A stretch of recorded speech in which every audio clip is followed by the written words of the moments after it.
First contact gone wrong. High Commander Vexthor of the Zarkari Empire stood motionless on the bridge of the stellar dominance, his crystalline exoskeleton reflecting the pale blue light of Earth's atmosphere. His species had conquered 17 civilizations across 3 galactic arms, yet something about this primitive world made his secondary nervous system pulse with unease. Status report, he commanded, his translator converting the clicks and whistles of his native tongue into standard galactic basic. High Commander, the humans have detected our presence, First Observer Nixera reported, her sensor stalks wavering. They're broadcasting something peculiar. The main view screen flickered to life, showing a small human vessel approaching their fleet. It was practically microscopic compared to the stellar dominance, its hull bearing the marks of hasty repairs and improvised modifications. "This is Captain Sarah Chen of the Earth Defense Force," a calm voice transmitted across all frequencies. "We notice you've brought quite a party to our doorstep. I hope you brought enough snacks to share." Vexthor's antennae twitched in confusion. The human's tone didn't match any known first contact protocols. Where was the fear? The awe? The desperate pleading for mercy? "Your species has been selected for integration into the Zarkari Empire," Vexthor announced, following the standard conquest protocol. "Resistance is." "Yeah, about that," Captain Chen interrupted, causing several bridge officers to chirp in shock. "We're going to have to decline. Nothing personal, but we're not really looking for new management at the moment. Though I have to say, your ships are absolutely gorgeous. The crystalline architecture. Chef's kiss." Vexthor's confusion deepened. The human was complimenting their ships while rejecting their dominion. And what was a chef's kiss? "You misunderstand, primitive one. This is not a negotiation. Our fleet possesses enough firepower to reduce your world to ash. Surrender now, and your species will be permitted to serve as Class 3 subjects under our benevolent rule." There was a pause, then what sounded like muffled laughter from the human transmission. "I'm sorry," Chen replied, not sounding sorry at all, "but did you just try to threaten us with a PowerPoint presentation about job opportunities? Because that's what this is starting to feel like." Before Vexthor could process this bewildering response, his tactical officer called out in alarm. "High Commander. The human vessel is what?" Vexthor demanded. "It's playing music, sir. Something called the final countdown on all frequencies. And they're charging straight at us. Impossible. Their vessel would be destroyed instantly by our shields. They cannot possibly." His words were cut short as the human ship suddenly split apart, revealing it was not one ship at all, but a carefully arranged cluster of smaller vessels held together by magnetic fields. The fragments scattered in different directions, each broadcasting the same pulsing music that somehow penetrated their communications dampeners. "Tactical analysis," Vexthor ordered, his crystalline form vibrating with stress. "Sir, each fragment appears to be, sir, they're filled with what appears to be a mixture of industrial lubricant and millions of small reflective particles. They're going to." The fragments detonated simultaneously, covering a quarter of the Zarkari fleet in a cloud of glitter and lubricant. Ship sensors went haywire, unable to distinguish real targets from the countless reflective surfaces now floating in space. 3 cruisers collided trying to maintain formation. Did they just turn their ship into a giant glitter bomb? First Observer Nixera asked incredulously. "Oh, that was just to get your attention," Chen's voice returned, now broadcasting from what appeared to be a much larger vessel emerging from Earth's atmosphere. "Now, let's talk about why attempting to conquer Earth is going to be the worst decision your empire has ever made. But first, has anyone ever shown you humans' greatest weapon? We call it memes."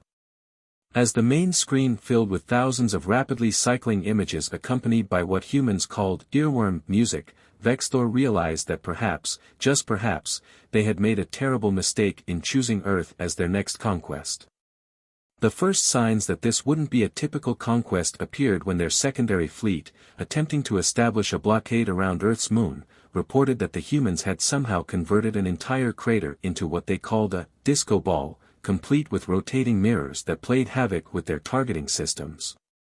And this was only the beginning of their encounter with humanity's peculiar form of warfare. The art of human warfare. Grand strategist Zelvac of the Zarkari Empire had spent 3 centuries studying warfare. Their predictive models could calculate the outcomes of battles before they began. Their tactical computers could process 1,000,000 variables per second. None of that mattered now. They did what? Zelvac's crystalline form vibrated in disbelief as he reviewed the latest battle footage. The humans converted their orbital defense platforms into what they call space pinball, the tactical officer explained, his sensor stalks drooping. When our fleet approached, they started bouncing energy shields between the platforms, creating an unpredictable pattern of ricochets that destroyed 12 of our ships. Zelvac clicked his mandibles in frustration. And the status of the lunar blockade? Sir, about that. The officer's color shifted to a nervous purple. The humans have started broadcasting something called lo-fi beats to relax/study to across all frequencies. 3 of our ship captains reported their crews becoming oddly peaceful. One vessel abandoned its position to start what they called a space coffee shop. The situation was deteriorating faster than their most pessimistic projections. The humans weren't following any known military doctrine. Instead of concentrating their forces, they scattered them in seemingly random patterns that somehow formed perfect traps. Rather than targeting their ship's vital systems, they focused on what they called maximum chaos generation. A new alert flashed across the command screen. Captain Chen's voice filled the command center, somehow bypassing their most sophisticated encryption. Hey there. Just checking if you've had time to review our counterproposal. You know, the one about turning this whole invasion into an intergalactic cultural exchange program? We've already designed the t-shirts. Zelvac ignored the transmission, focusing instead on the tactical display. Show me the current deployment of their forces. The holographic map flickered to life, showing the positions of human ships. They appeared to be arranged in some kind of pattern. Sir, one of the analysts called out, when viewed from above, their fleet formation appears to spell out something in human text. What does it say? Subscribe for more invasion tips and tricks, the analyst read, confusion evident in their voice. And there appears to be a small image of what humans call a thumbs up next to it. Before Zelvac could respond, another human ship appeared on their sensors. This one was broadcasting what their cultural database identified as the Macarena, while deploying what appeared to be automated drones shaped like small terrestrial felines. Sir, the drones, they're attaching themselves to our ship's hulls and painting smiley faces on them. Our crews report severe drops in morale. It's difficult to maintain an intimidating presence when your warship has been decorated with what humans call kawaii art. Zelvac studied the reports flooding his console. The humans were systematically dismantling their military doctrine not through superior firepower or technology, but through what appeared to be weaponized absurdity. Their tactics didn't just defy prediction, they defied basic logic. New transmission from Captain Chen, the communications officer announced. Put it through, Zelvac ordered, bracing himself. Just wanted to let you know, Chen's cheerful voice echoed through the command center, we've started a live stream of this invasion. You're trending on something we call Space TikTok. The merchandise sales alone are incredible. Have you seen the I survived the Zarkari invasion and all I got was this lousy t-shirt shirts? They're selling like hotcakes. As if to emphasize her point, several human ships began projecting holographic advertisements into space, complete with discount codes for their invasion merchandise line. Sir, the tactical officer interrupted, we're detecting unusual activity from Earth's surface. They appear to be organizing some kind of space party. Multiple civilian vessels are launching, all carrying what our sensors identify as party supplies. Zelvac watched in mounting horror as the civilian ships approached, their holds filled with what humans called silly string and bubble wrap. Their most sophisticated combat algorithms couldn't predict what would happen next, but one thing was becoming terrifyingly clear: the humans weren't just fighting back, they were having fun doing it. And somehow, that was more terrifying than any weapon they had ever encountered. Psychological warfare. Chief Psychologist Yixtal's report to the Zarkari High Command was interrupted for the fourth time by uncontrollable tremors from the assembled leaders. The footage they were reviewing would give anyone nightmares. As you can witness, Yixtal continued, her crystalline form dulled with exhaustion, the humans have developed what they call psychological warfare, to an art form we never imagined possible. The holographic display showed a human ship completely surrounded by Zarkari forces. Instead of surrendering or fighting to the death as any rational species would, the human captain had started what they called a podcast. Hey everyone, welcome back to Surviving Alien Invasion 101. Today's episode is sponsored by Earth Defense Force Energy Drinks. Use code ALIENS for 10% off your first order. The recording showed how the human crew had proceeded to critique the Zarkari battle formations while casually evading their attacks, offering helpful tips for improving their invasion techniques. 3 Zarkari commanders had requested immediate retirement after their ships were featured in what humans called a "What Not to Do During an Invasion" compilation video. But the most disturbing development, Yixtal continued, switching to another recording, is their use of something called reverse psychology. The footage showed Captain Chen's latest transmission to their fleet. You know what? Your crystal ships are just too pretty to blow up. It would be like destroying art. We simply couldn't bring ourselves to use our secret weapon. It would be completely unfair.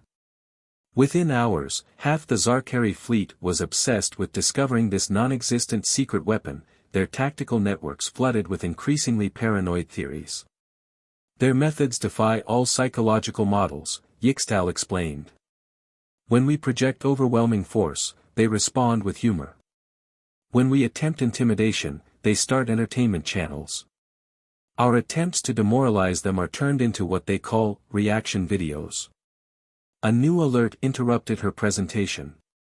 The humans were broadcasting again, this time showcasing what they called invasion bloopers, a compilation of Zarkari tactical mistakes set to upbeat music.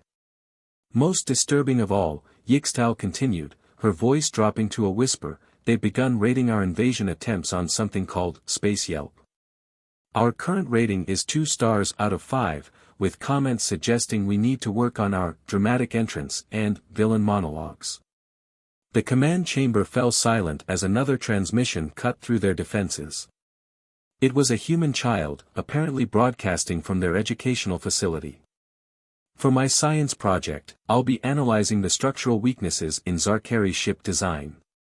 As you can see from my crayon drawings. 3 senior commanders fainted as the child proceeded to accurately identify critical flaws in their supposedly perfect crystalline architecture. They're turning our invasion into educational content, Yixtal concluded. Our soldiers report increasing difficulty maintaining aggressive postures while being used as case studies in human schools. How do you maintain military discipline when your fearsome armada is being used for elementary school homework assignments? A final transmission appeared on their screens. Captain Chen again, this time wearing what appeared to be merchandise depicting cute, cartoon versions of Zarkari warships. Hey there. Just wanted to let you know we're starting an Adopt a Warship program. For just 5 credits a day, you can help maintain these beautiful crystal ships. Each donor gets a personalized friendship bracelet and monthly updates on their adopted ship's activities.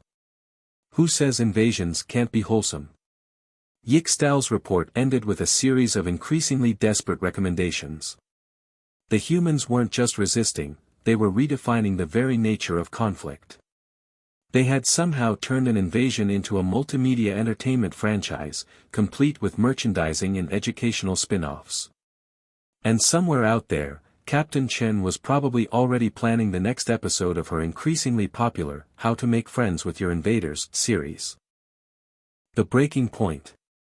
Supreme Admiral Kexvor, last hope of the Zarkari Empire, stood before the Imperial Council with his crystalline form dimmed in shame. The holographic displays around him showed the full extent of their military catastrophe. The humans, he began, his voice crackling with static, have systematically dismantled our entire invasion force without firing a single traditional shot. Our latest intelligence suggests they're now running invasion tours. The council chamber erupted in confused clicks and whistles. High Counselor Zixtal raised a crystalline appendage. Explain these tours. Kexvor activated a new hologram. It showed human civilian ships, decorated with bright colors and festive lights, giving guided tours of their battle formations. They're calling it the greatest failed invasion experience. Tourists can visit our blockade points, take selfies with our warships, and purchase refreshments from what they call food trucks that somehow keep appearing in our security perimeter. But surely our warriors maintain their discipline, another counselor asked. That's complicated, Kexvor admitted. 3 days ago, one of our destroyer captains received something called a friendship bracelet from a human child. The entire crew has since requested permanent reassignment to cultural exchange duties. The footage shifted to show their once mighty armada. Ships that were meant to inspire terror now bore colorful decorations, their hulls adorned with what humans called bumper stickers, reading, "Honk if you love peace," and "My other ship is a diplomatic vessel."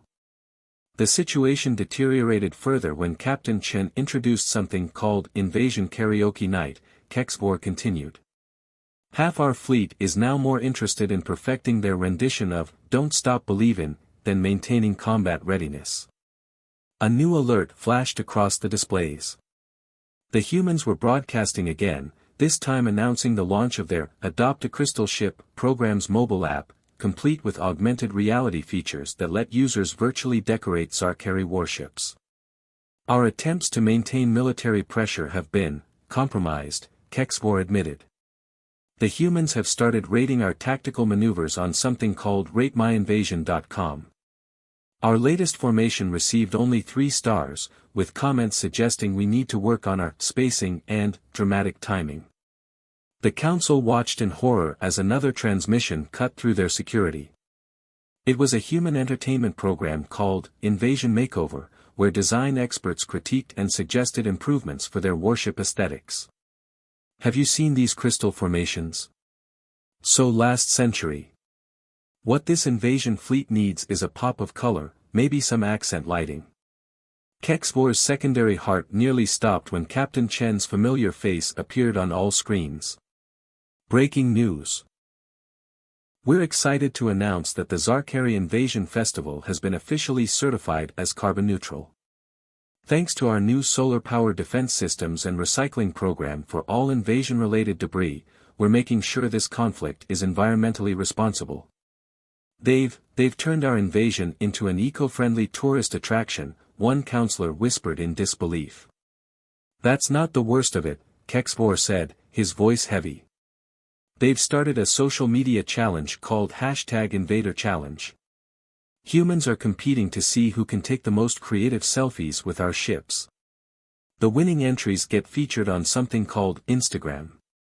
The final blow to their military dignity came when they discovered that human children had begun using their tactical frequencies for what they called pen pal programs with Zarkari crew members.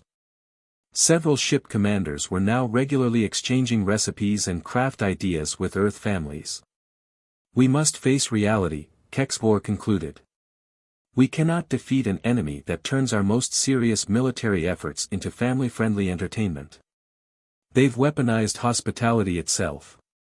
As if to emphasize his point, a new transmission arrived, an invitation to what humans called a block party in the thermosphere, complete with games, refreshments, and a name that warship contest with prizes for the most creative submissions. The Zarkari Empire, conqueror of 17 civilizations, had finally met its match, not in superior firepower or technology, but in humanity's inexplicable ability to turn any situation, even an invasion, into a community-building event. Understanding the unthinkable. The Grand Hall of the Zarkari Imperial Palace witnessed something unprecedented in its thousand-year history, the signing of a surrender document that read more like a festival planning committee's minutes. High Commander Vexthor, his crystalline form now adorned with what humans called friendship pins, stood beside Captain Sarah Chen as they formalized the end of the shortest and most peculiar invasion attempt in galactic history. "Just to be clear," Chen said, barely containing her amusement, "you're not surrendering. We're just pivoting the invasion into an intergalactic cultural exchange program. Right?" "Correct," Vexthor replied, his translator struggling to convey the mixture of resignation and relief in his voice. "Our analysts have determined that continuing military operations against Earth would be inadvisable." The massive screens surrounding them displayed highlights from the past month: Zarkari warships participating in human children's art contests, crystal crews learning Earth dances, and the now infamous Space Prom, where 3 battle cruisers had competed for the title of Best Light Show. "The true power of humanity," Vexthor continued, addressing the gathered representatives of both species, "lies not in your weapons or technology, but in your inexplicable ability to transform conflict into connection. You didn't defeat us with force, you made us question why we wanted to fight in the first place." Captain Chen nodded sagely, though her eyes twinkled with mischief. "Nothing brings people together like a good party. Speaking of which, have you seen the designs for the first annual Invasion Anniversary Festival? We're thinking of making it a monthly thing." The final terms of their agreement scrolled across the screens. The Zarkari Empire would maintain a presence in Earth's solar system, not as conquerors but as participants in what humans called a cultural exchange program. Their fearsome warships would be repurposed as venues for zero-gravity concerts, interspecies art galleries, and what humans cryptically referred to as space raves. "There is one condition," Chen added, her tone suddenly serious. "You have to explain why you thought invading Earth was a good idea in the first place. Our historians are quite curious." Vexthor's crystalline form shifted in what humans had learned to recognize as embarrassment. We thought your species would be easy to intimidate. Your technology is primitive by our standards, your military doctrine seemed chaotic, and your culture." He paused, searching for the right words. "We couldn't make sense of it. In our experience, that usually meant a species would be simple to conquer. And instead, we found a species that treats warfare like a party, turns invasions into tourist attractions, and somehow convinced our fiercest warriors to start blogs about crystal ship maintenance. You didn't just resist us, you made us obsolete as conquerors." The ceremony concluded with what humans called a group photo, featuring Zarkari commanders and human defenders posing together with peace signs and silly faces. As the images were broadcast across both Earth and the Empire, Vexthor turned to Chen with a final question. "Was this your plan all along? To defeat us with friendship?" Chen laughed, the sound still somewhat unsettling to Zarkari sensibilities. "Honestly, we just did what we always do, make the best of a weird situation. Turns out, the galaxy's most effective defense system is just being uniquely, unrelentingly human." As the celebration began, humans were remarkably quick to organize those. Vexthor watched his former invasion force mingling with Earth's defenders, sharing stories and snacks, planning future events, and even discussing potential business ventures. The Zarkari Empire had come seeking conquest and instead found something far more valuable, a reminder that sometimes the greatest victory comes not from defeating an enemy, but from turning them into friends. And somewhere in the grand archive of the Empire, a new entry was added to their tactical database: Earth, approach with caution. Warning: extreme risk of cultural assimilation and spontaneous friendship formation. Military conquest impossible due to weaponized hospitality and tactical deployment of fun.